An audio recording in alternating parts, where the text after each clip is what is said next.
Hi, and welcome to How Humans Heal. I'm Dr. Doni Wilson, naturopathic doctor.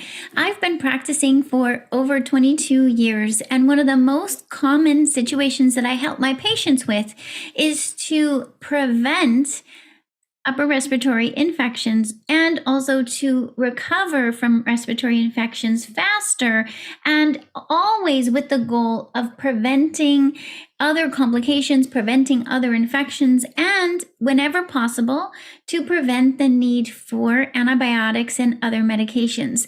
So I want to share those tips with all of you who are listening in so you can get a sense of what you can be doing to protect yourself and help yourself recover faster. Because that's a thing, when any of us catch a virus that causes a respiratory infection, it's one of those things that just then takes us out. We're not often able to work and we're not feeling good, and it might be for days or weeks. And you really want to be able to recover faster, and you want to be able to prevent other infections from adding on and making you feel sick for longer. So here's the thing, when we say upper respiratory infection, what does that mean? That means symptoms that are in your respiratory tract, which would be maybe sneezing, congestion, sore throat, coughing, ears feeling swollen and plugged, even having an ear inflammation or ear infection. Sometimes an upper respiratory infection will go into the lungs and you might get a cough or bronchitis.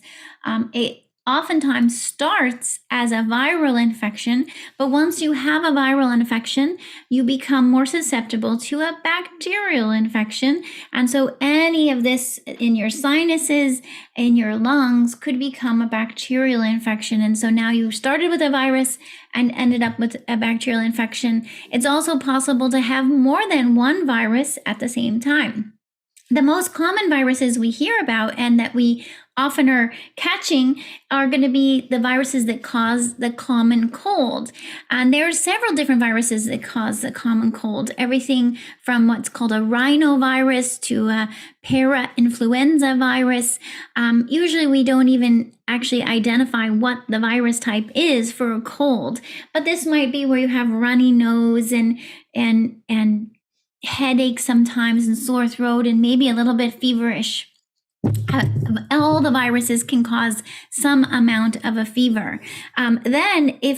Now we've become more familiar with COVID virus, which is a SARS virus, which they can cause some of those same symptoms, respiratory symptoms, along with fever, sometimes achiness, fatigue. Sometimes it affects the digestive tract too. Sometimes you might get diarrhea, for example, with a COVID infection. It's a different virus that involves the respiratory tract and sometimes symptoms outside the respiratory tract. And then there's something called respiratory syncytial virus and our RSV. And RSV also causes cold type symptoms, upper respiratory symptoms. It's a little bit more likely that it can cause severe symptoms in infants and someone who's older, elderly. And in that situation, you want to be more mindful that and I think this is true for anyone with any kind of viral infection.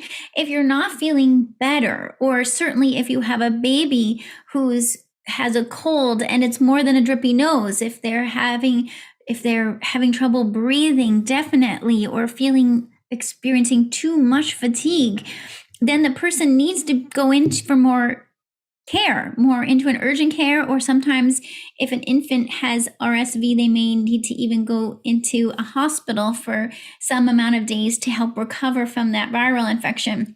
It doesn't mean that every cold is going to become RSV, but it's important to just be aware. And I would say for anyone at any age, if it starts off like a upper respiratory infection with a fever and runny nose and a cough, and if it's just not getting better after several days, if it starts where you're having shortness of breath, if the fever is going high and staying high, if you start having yellow or green phlegm when you're blowing your nose or you're coughing, these are all signs that the infection is getting worse and you need more care to help you recover.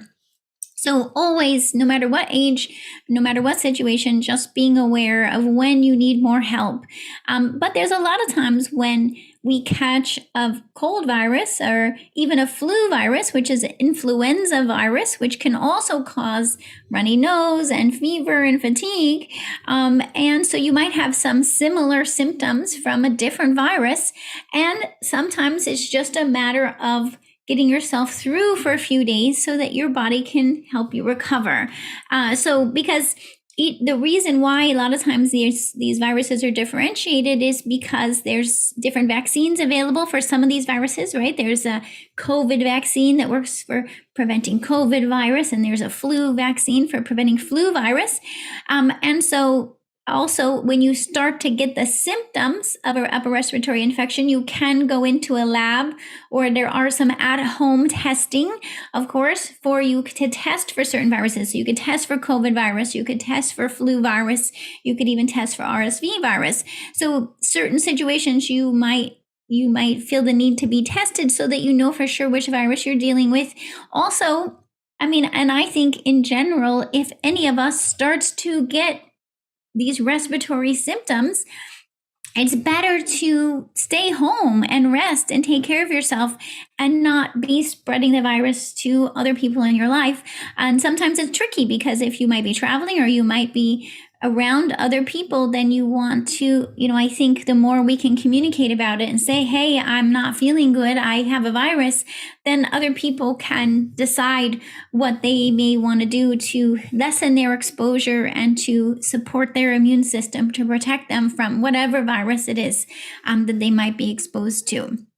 So I think one thing that has happened through the COVID pandemic is we've become more willing and aware about communicating with each other when we are sick, and also to make decisions about, hey, I'm going to stay home and take care of myself and prevent spreading this to other people.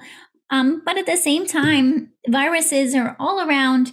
It's very common to catch one of these viruses or another at some point each year. Even if you had the vaccine for any of these viruses, you might still get the virus, you might still get the flu, or you might still get a cold, because the viruses can still happen even if you have a vaccine. So that's why I feel like it's important to also be prepared of ways that you can help yourself prevent and recover from viruses, using diet, using nutrients, using herbs, because there's a ton of research, and I've seen it clinically and I've seen it for myself, that there's so many things that we can do to help our bodies prevent and recover from viruses, even if it's alongside of any other treatment that you might be doing.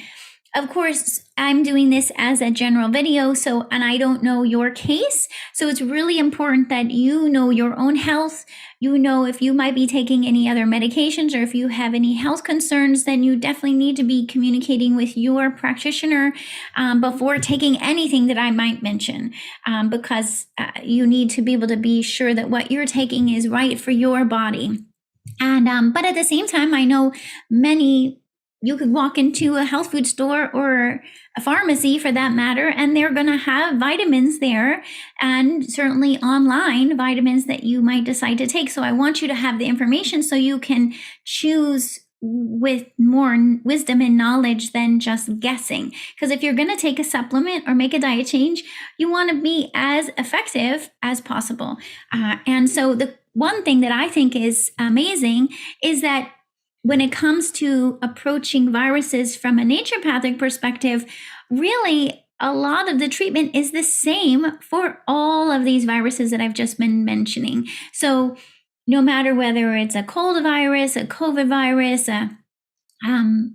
you name it, flu virus, we're going to use some of the same diet and supplements to help your body recover, because ultimately, in that situation, we can just be generally helping your immune system to fend off the virus, and your immune system knows how to make the antibodies for that specific virus. We just need to help your immune system do that. And another way that I like to think about it is, so we want to help your immune system to do a better job of protecting you from a virus and from a bacteria for that matter.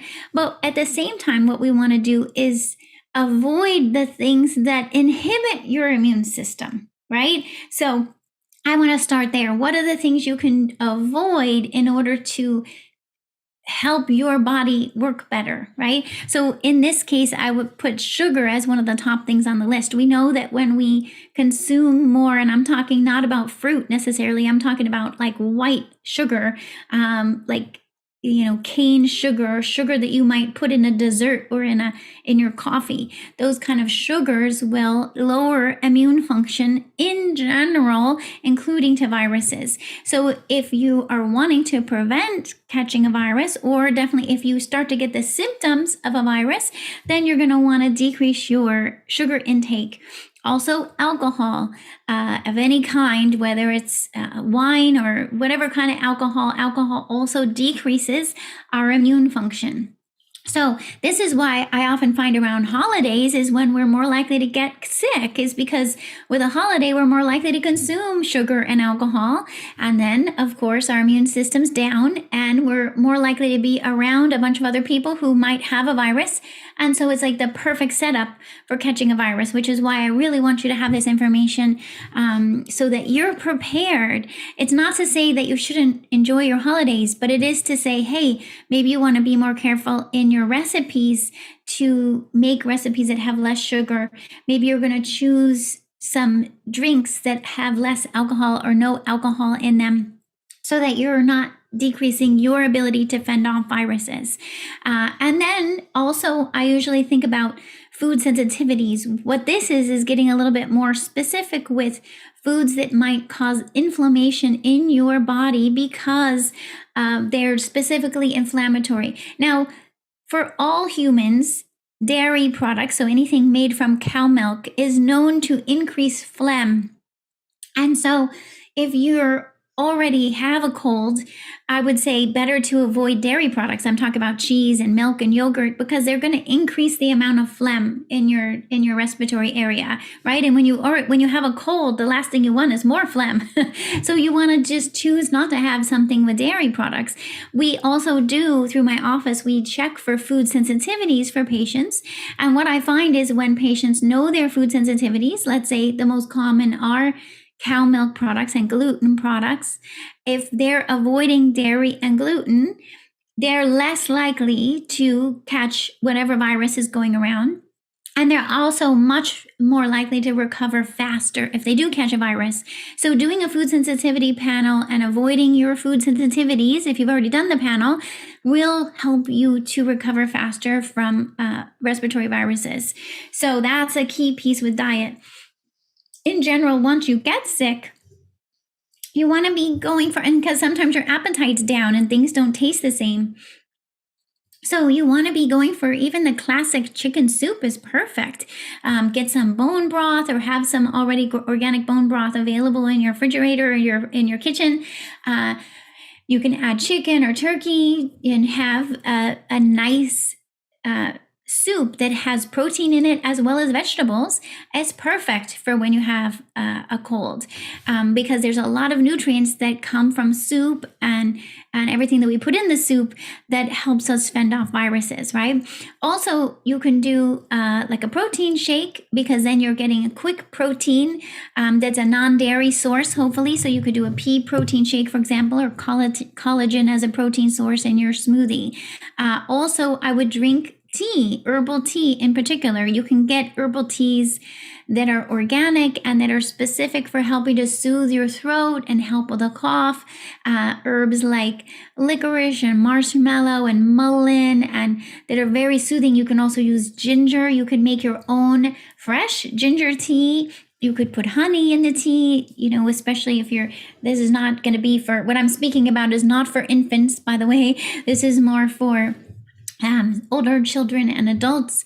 You can use, like a ginger tea with honey is a classic for what to drink when you have a sore throat and a cold, right? So stick to those, being hydrated.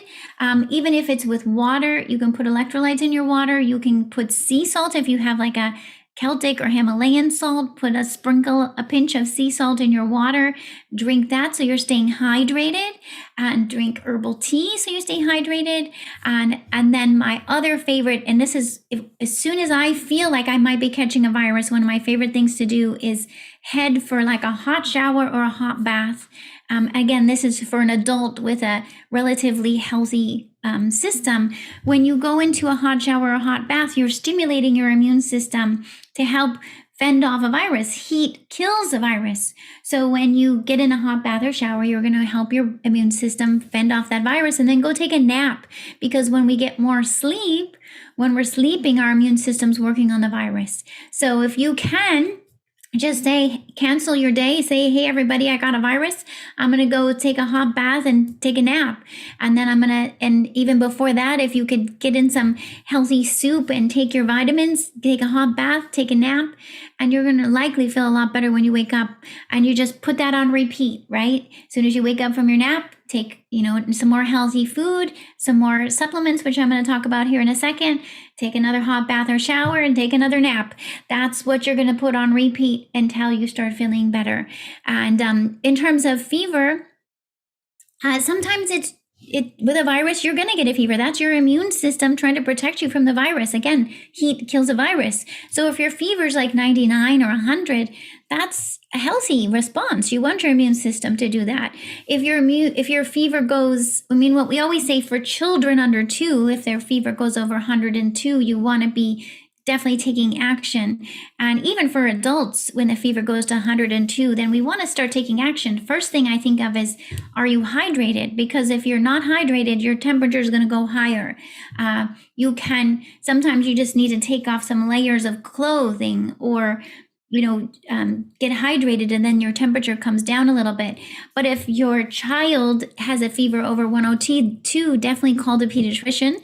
If you're an adult and you have a fever over 103, and you're already hydrated, then it's saying to me, okay, something else is going on here. We need to probably find out if there's a bacterial infection, because a bacterial infection will make that temperature go up higher.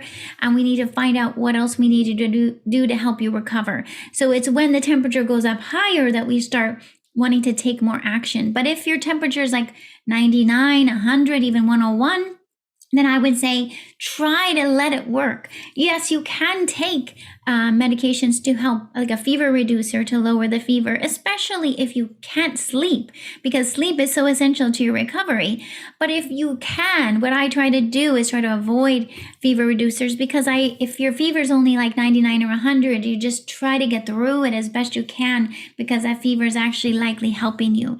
And again, if the fever's going higher or you can't sleep, then you might need a fever reducer, and you might need to talk to a practitioner who can help you figure out why that fever is so high. So it's about understanding the safe zone of your body's natural mechanisms. That's the reason also why our bodies make all that fluid, is it's trying to get the virus out. So to some degree, you want to keep getting that. If I have a sinus full of fluid, I'm going to be blowing my nose. I want to get that liquid out. You want your cough to be able to, if you're coughing, get it to be productive and get it out. And look at what color is the phlegm. If it's clear, that indicates more of a virus or allergy, even potentially. And if it starts to get yellow or green, now we know we're more likely dealing with some bacteria that have decided to join the party. So we want to then be more antibacterial if we start to see signs of bacteria. So again, I like to keep the fluid moving. Actually, my favorite is to even take things that decrease all the phlegm and congestion. Because if you have a lot of fluid stuck in your sinuses and your ears, that's where the bacteria love to hang out. They love it when now there's liquid sitting around. So what we want to do is try to get that fluid out. Or I'm going to start to show you some supplements that I use. This is a supplement called hesperidin. Anything that I mention here, of course, you have to check with your practitioner about your doses and any interactions with anything else you're taking.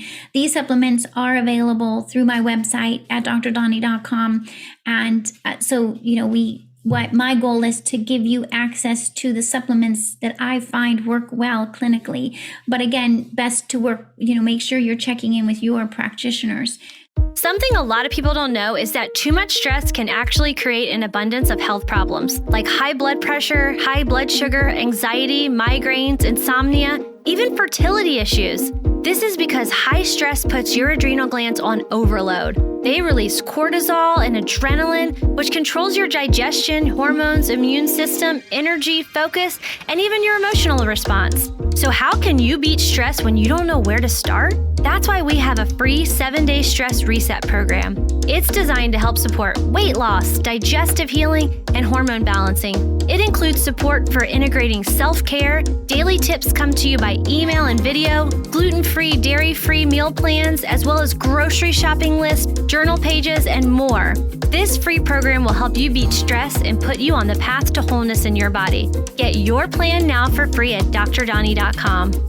So hesperidin is a natural antihistamine. It can be used for allergies, but I also find it very effective for viruses because it decreases all the phlegm and congestion. So what I do is when I get congested, I start taking 1 or 2 capsules every 4 to 6 hours to help decrease all that phlegm. Not only so that I'm more comfortable, but also because then the bacteria are less likely to be able to come in and start hanging out as well. Then what I also do is I use a combination immune support, because when it comes to supporting our immune system, and there's so much research on all of this, this is me giving you tips based on clinical nutrition and clinical nutrition, my certification, the textbooks, the research.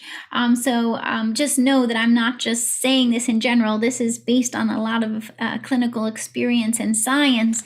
But what I start thinking about is the vitamins, right? We have vitamin C, which we know helps our immune system protect us from all kinds of different infections.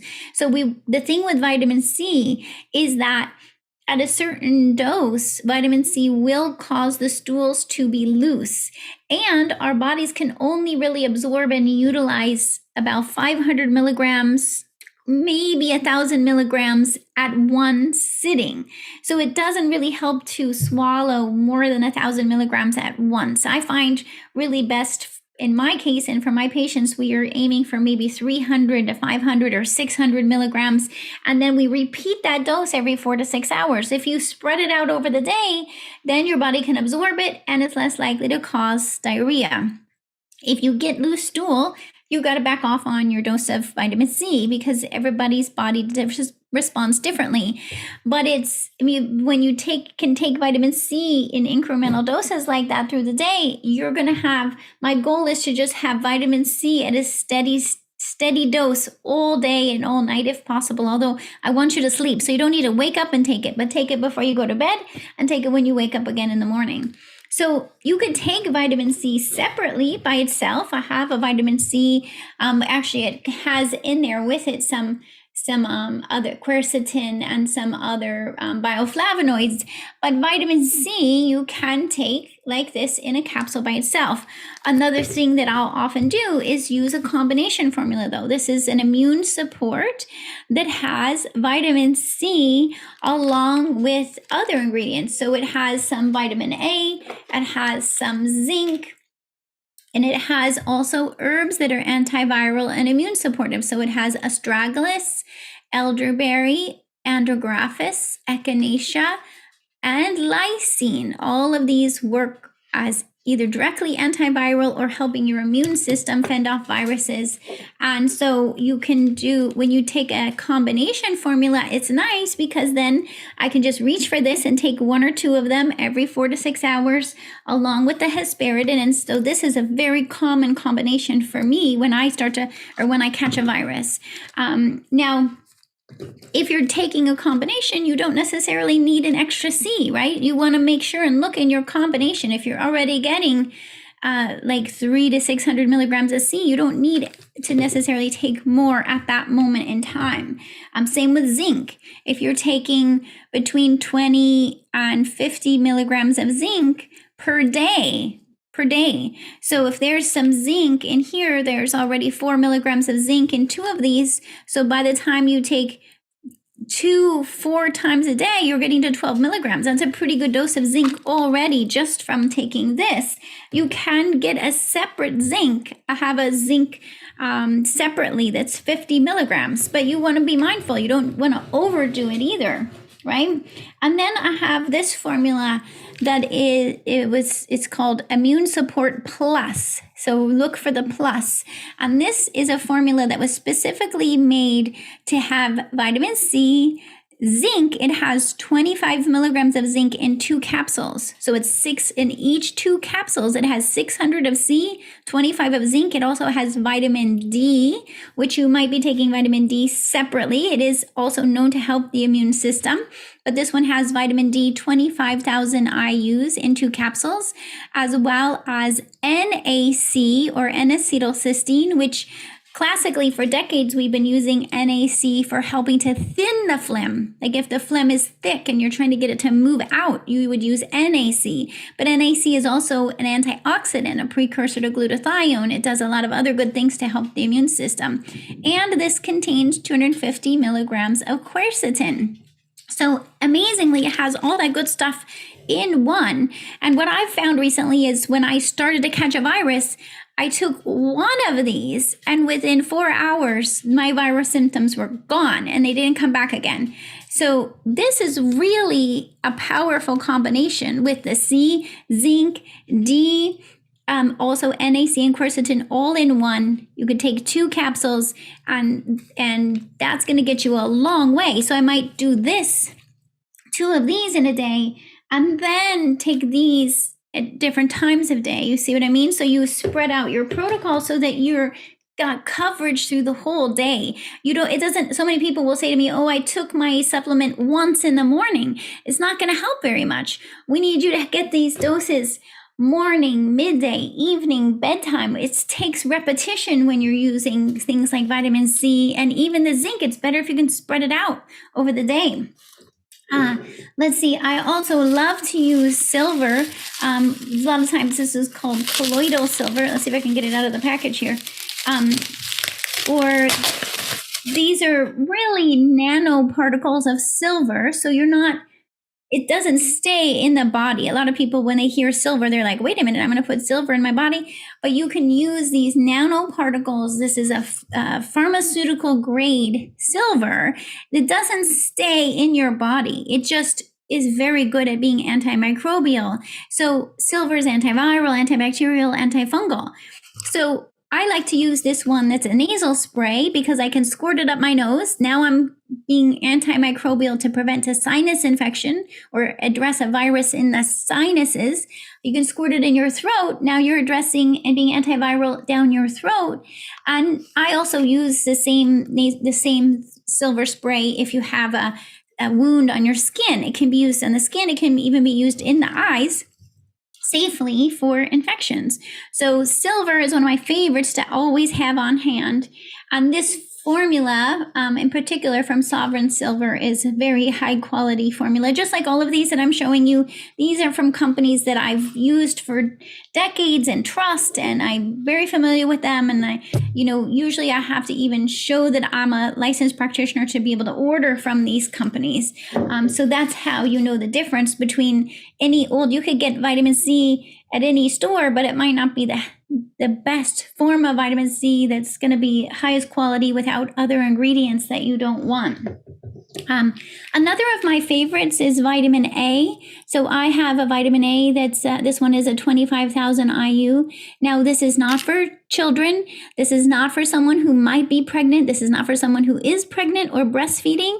The dose is too high for those cases. But if you're an adult who's not pregnant or breastfeeding, then vitamin A can be very, very helpful for an infection. It's very good at helping increase the immune system in the sinuses and the respiratory tract. I also use vitamin A for bladder infections for that matter.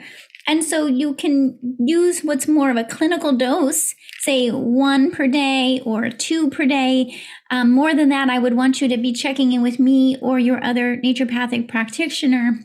But sometimes vitamin A is a key factor with turning around an infection, especially if you are getting chronic, recurrent sinus infections. Vitamin A can be key. And then I wanted to show you a couple others. If you do start to get signs of a bacteria, then you want to add in something antibacterial. Then one of my favorites is to use berberine. This is a berberine at 500 milligrams per pill. And berberine is known, well studied to be antibacterial, so you can use this as an alternative to an antibiotic in many cases. Of course, you got to check with your practitioners, but berberine can be used 500 milligrams or 1,000 milligrams twice a day over, let's say, 5 days to a week to help you fend off a bacteria. Again, if you're not improving, you got to get into a practitioner to help diagnose and help you to recover faster. I don't want you to be going too long with any sort of infection, but I'm just giving you some ideas of what you could do to help address using herbs. Berberine is from plants. It's an herbal basis. Berberine comes from either hydrastis or Oregon grapefruit, and it's a yellow substance that's antibacterial. So you can use berberine either by itself, or sometimes you'll see it in a combination of things.